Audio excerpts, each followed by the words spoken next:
बाबूजी, सरकार की तरफ से चिट्ठी आई है। क्या लिखा है? सरकार आपको संस्कृत की सेवा के लिए आदर्श शिक्षक का पुरस्कार देना चाहती है, इसलिए ये फॉर्म भरकर भेजना है। सरकार आपकी पूरी जानकारी चाहती है। तो ठीक है, धन्यवाद की चिट्ठी भेज दो सरकार को और लिख दो कि मैंने संस्कृत की नहीं, संस्कृत ने मेरी सेवा की है। संस्कृत ने मुझ पर उपकार किया है, मैंने उस पर कोई उपकार नहीं किया है। सम्मान करना ही है तो उन विद्यार्थियों का करें जो दम तोड़ रही इस भाषा को अब भी विश्वास के साथ पढ़ रहे हैं। चिट्ठी लेकर ले आओ, मैं हस्ताक्षर कर दूंगा।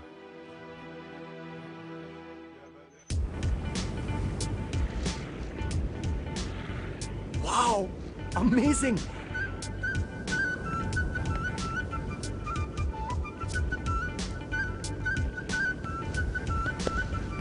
अरे हम हिमालय से शिव जी का पता ढूंढ कर निकाल दें, तो फिर बनारस में एक संस्कृत के अध्यापक का पता ढूंढना कौन सी बड़ी बात है।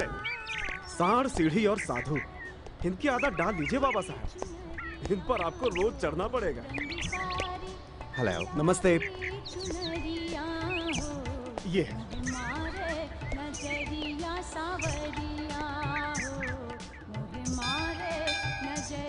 आइए साहब, हिंदुस्तान में आपको दरवाजे हमेशा खुले ही मिलेंगे, लेकिन आप चिंता मत कीजिए, गंगा के किनारे ही आपके रहने का बंदोबस्त भी मैं एकदम कर दूंगा।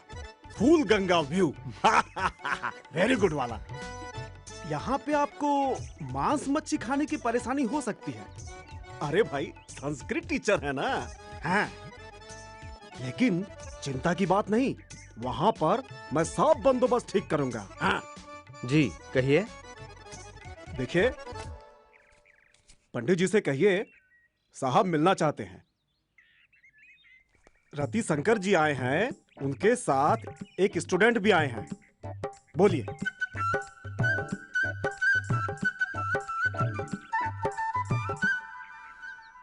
कहिए। बाबा साहब देवानी संस्कृत पढ़ना चाहते हैं। मैंने इनसे कहा कि बनारस में संस्कृत पढ़ाने वालों की कोई कमी नहीं है। यहां वहां घूम रहे थे, आपको पूछ रहे थे, ना पता और ना ठिकाना, लेकिन मैंने आपको ढूंढ लिया। विदेश से आए हैं, 5 स्टार होटल में ठहरे हैं। 5,000 रुपए महीने में आपको दिलवा दूंगा, बाकी हम समझ लेंगे। मैं पैसे लेकर नहीं पढ़ाता। अच्छा, लेकिन ये मकान तो आपका काफी बड़ा है। एक आध कमरे में एसी लगवा देंगे तो अच्छा किराया मिल जाएगा। रही बात मांस और मच्छी की, तो वो हम देख लेंगे। हाँ, तुम कल मेरे पास आना, अकेले। जी। आपको आपको हमारी बात ठीक नहीं लगी क्या? मुझे तो आप ही ठीक नहीं लगे। हैं?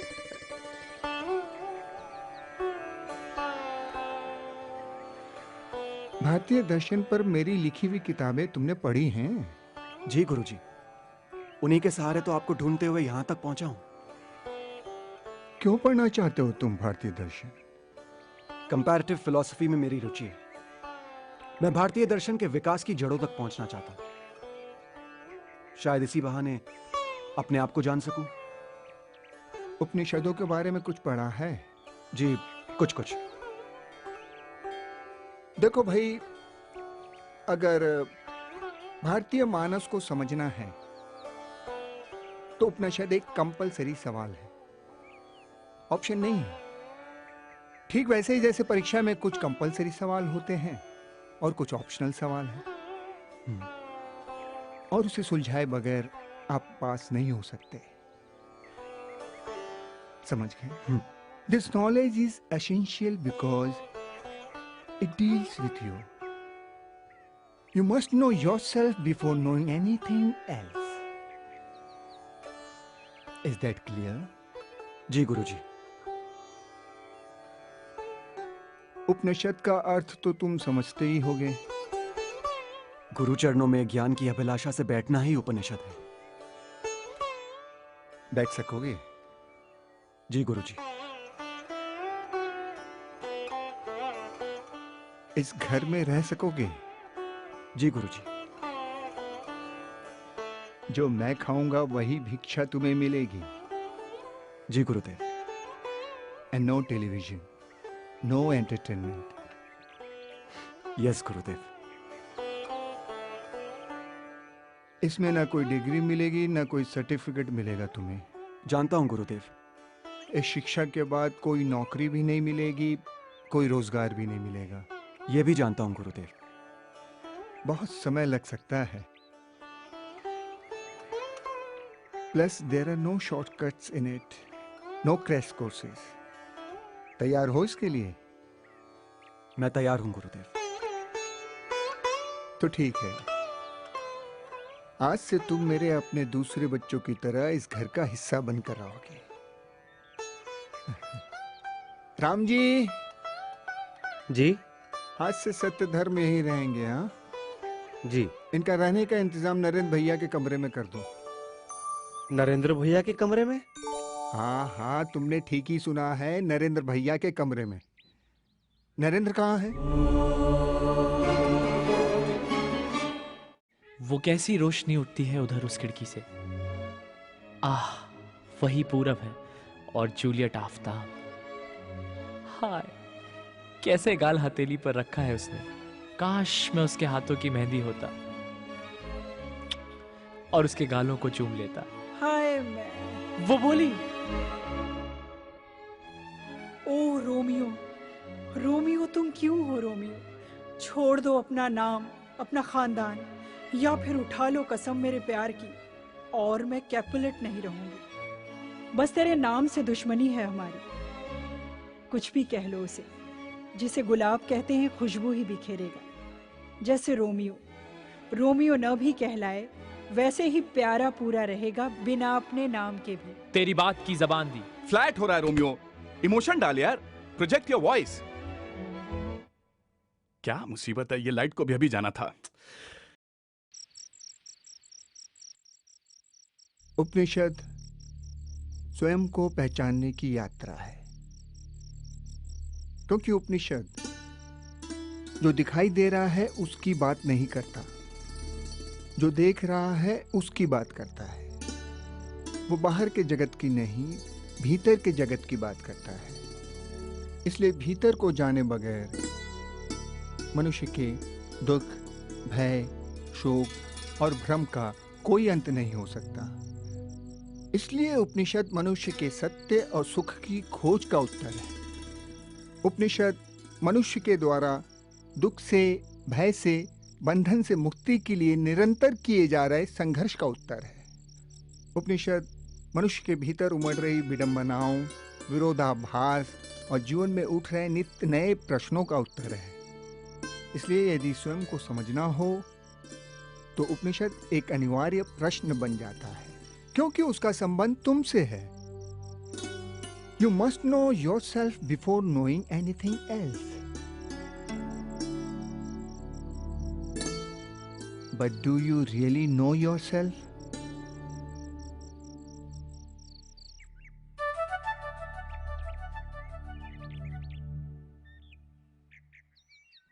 राम जी ने बताया कि आप मुझे पूछ रहे थे। हाँ, आजकल क्या चल रहा है? नाटक। नाटक ही चल रहा है कि कुछ नौकरी वोकरी की खोज भी हो रही है? बैलगाड़ी के युग की भाषा में पढ़े हुए ग्रेजुएट को बैलगाड़ी के युग में ही आसानी से काम मिल सकता है। मेरी कोशिश जारी है। बेटा, अपनी असफलता का दोष संस्कृत के सर पर मत मारो। मैं तो तुम्हारे भले की कह रहा हूं, बाकी तुम्हारी मर्जी। देखो, मैं तुम्हारा भला चाहता था, इसलिए मैंने तुम्हें संस्कृत पढ़ने के लिए कहा। उसको बैलगाड़ी युग की भाषा कहकर कम से कम उसका अपमान तो मत करो। मैं तो चाहता था कि तुम अपने हजारों वर्षों की धरोहर को समझ सको। धरोहर? किस धरोहर की बात कर रहे हैं आप? ये वेद, पुराण, उपनिषद कोई रिलेवेंस नहीं है आज उनका। इस धरोहर के नाम पे गंगा के घाट पर लोगों को चंदन का तिलक लगाते, गंगा में डुबकी लगवाते आप जैसे सैकड़ों लोग आज भीख मांग रहे हैं। नरेंद्र, होश में आओ।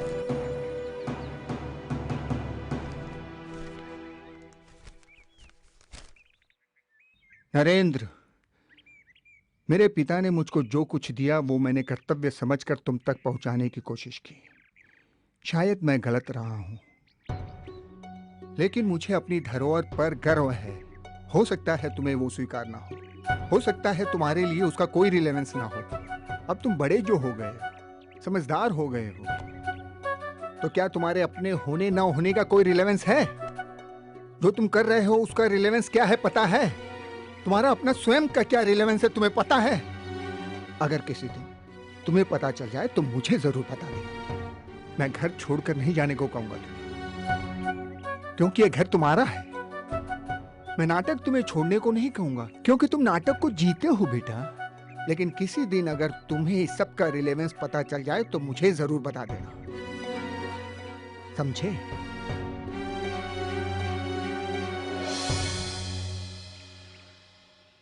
मेरे पिता ने मुझको जो कुछ दिया वो मैंने कर्तव्य समझकर तुम तक पहुंचाने की कोशिश की, लेकिन मुझे अपनी धरोहर पर गर्व है।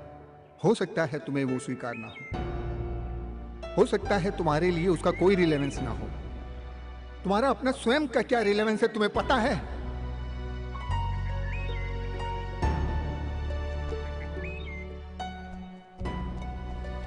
सब कब से तुम्हें ढूंढ रहे हैं और तुम यहां बैठे हो।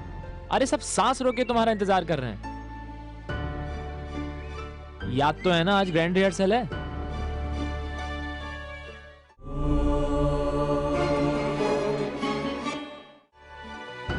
चले जाओगे? दिन बहुत दूर है अभी। ये रात की चिड़िया थी, भोर का पंक्षी नहीं, जो यूं चीखी थी तुम्हारे खौफ भरे कानों में। पपीहा था, भोर का पंछी। ये चकोर नहीं थी। वो देखो जान, दूर पूरब में दिन दबे पांव तैयार खड़ा है आने को। ये शहर का उजाला नहीं, ये तो कोई उल्का है जो सूरज ने भेजी थी कि तुम्हें रोशन कर रास्ता दिखाए मंतुआ का। इसलिए ठहरो, अभी जाने की जरूरत नहीं। मैं रहूं और ना रहूं, या ना रहूं और रहूं। चलो बात करते हैं, दिन अभी दूर है। नहीं, दिन है, दिन है। जाओ, फौरन चले जाओ दूर। उजाला और उजला होता जाता है। अंधेरा और अंधेरा हमारे गमों का। ये खिड़की,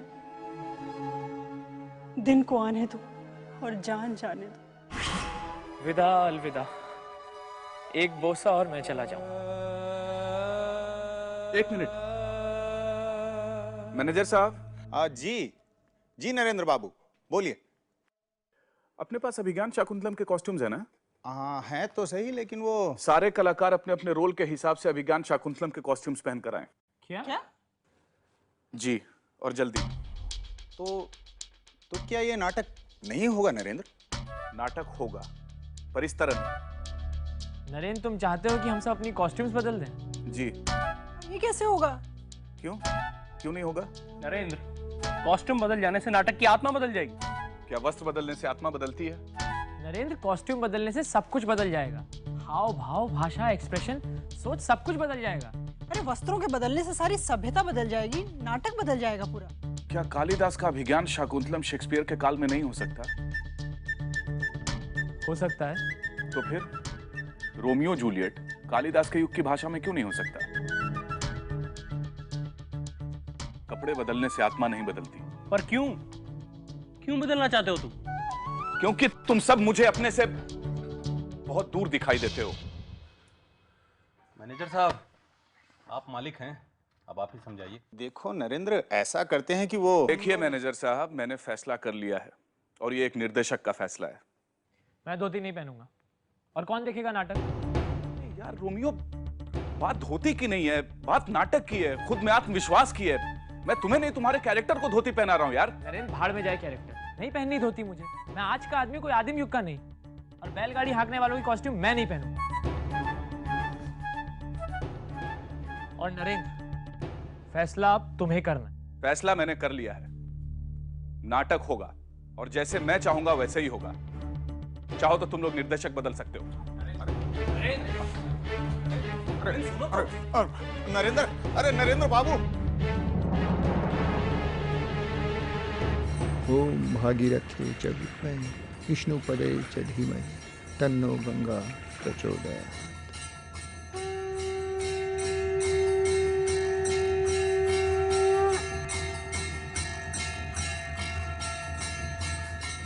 प्रणाम शास्त्री जी। प्रणाम प्रणाम प्रणाम। आज तो आपके चिरंजीव नरेंद्र के बारे में अखबार में खूब छपा है।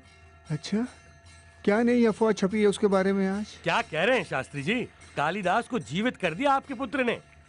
शब्द शेक्सपियर के, आत्मा कालिदास की। गजब की प्रतिभा है आपके बेटे में। और क्यों ना हो, आत्मा तो आप ही की है। अच्छा,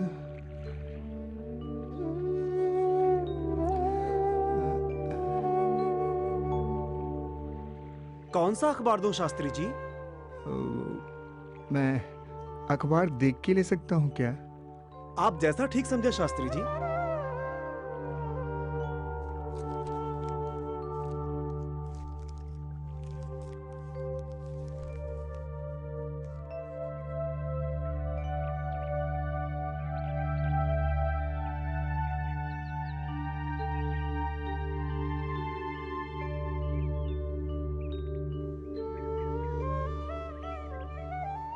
एक ही खबर कितने बार पढ़ते रहिएगा?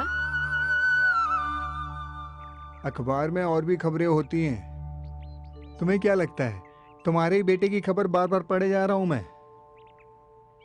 उस दिन के अपने व्यवहार के लिए वो बहुत शर्मिंदा है। अब देखो, बार बार अपने बेटे की तुम पैरवी मत करो। मैं उसे तुमसे कहीं बेहतर जानता हूँ।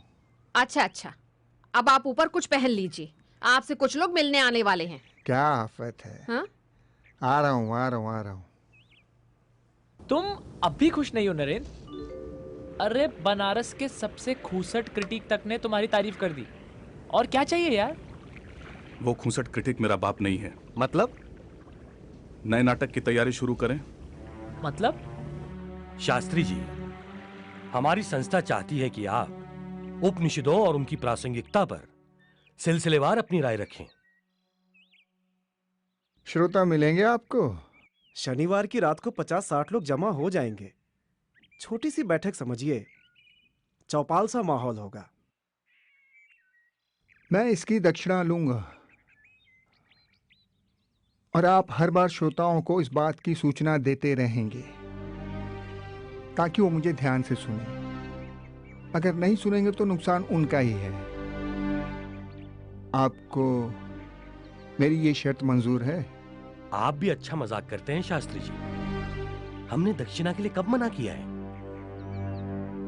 तो ठीक है, आप तारीख तय करके मुझे बता दीजिए, मैं तैयार हूं। मैं इसके लिए तैयार नहीं हूं। क्या? यानी दास्ताने लैला मजनू नहीं होगा? नहीं। फिर हम क्या करेंगे? द ग्रेट इंडियन थिएटर, जो कल था, आज भी है और कल भी रहेगा। पहेलियां मत बुझाओ, सीधे सीधे बताओ। किस्सा है उपनिषद। यह कौन सा किस्सा है? हजारों सालों से चली आ रही तुम्हारी और मेरी कहानी। रंगमंच वही, सवाल वही, किरदार वही, सिर्फ किरदारों के नाम और रूप बदल रहे हैं। यानी फिर से पुराने किस्से? उतने ही पुराने जितने पुराने हमारे सवाल हैं, या शायद उतने ही नए जितने नए हमारे ख्वाब हैं। यार तुम बार बार पुराने किस्से क्यों दोहराना चाहते हो? थक गए हैं यार। क्या सच कभी पुराना होता है? जियो मेरे राजा बनारस। नरेंद्र, कहानी क्या है? मकसद कहानियां नहीं, कॉन्सेप्ट हैं। कहानी कुछ भी हो सकती है, नई पुरानी, बात उपनिषदिक कॉन्सेप्ट की है। पर उसे देखेगा कौन? वही जो अपने हर सवाल का जवाब बाहर की दुनिया में देखता है, कभी दूरबीन से, कभी खुर्दबीन माइक्रोस्कोप से। जो ये समझता है कि उसकी हर समस्या का कारण कोई और है, मैं उसे उसकी भीतर की दुनिया में ले जाना चाहता हूं, उतनी ही रहस्यमयी और रोमांचक जितने हमारे सितारों की दुनिया है। तो कहो, क्या अपने पुराने बूढ़े दादा परदादाओं से आंख मिलाने के लिए आप तैयार हैं?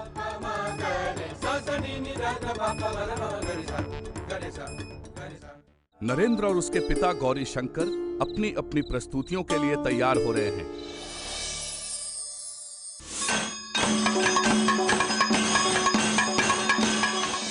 कृष्ण हो, प्रभु हो, पर मारे जाओगे किसी पशु की तरह। अपने अपने सुख, अपने अपने दुख का रचयिता कौन? देखिए अगले प्रकरण में। यस्य प्रसादात् भवमङ्गलार्था प्रसूत गङ्गोपनिषत् विशुद्धा समर्पयामो गुरुचिन्मयाय भूयात् प्रसन्नः स शिवस्वरूपः भूयात् प्रसन्नः स शिवस्वरूपः भूयात् प्रसन्नः स शिवस्वरूपः हिरण्मयेन पात्रेण सत्यस्य। हजारों सालों से चली आ रही आपकी और मेरी कहानी, रंगमंच वही, सवाल वही, किरदार वही। उपनिषद गंगा हर रविवार सुबह 10 बजे दूरदर्शन के नेशनल नेटवर्क पर। उपनिषद गंगा के प्रायोजक हैं Maruti Suzuki, way of life और आदित्य बिरला ग्रुप।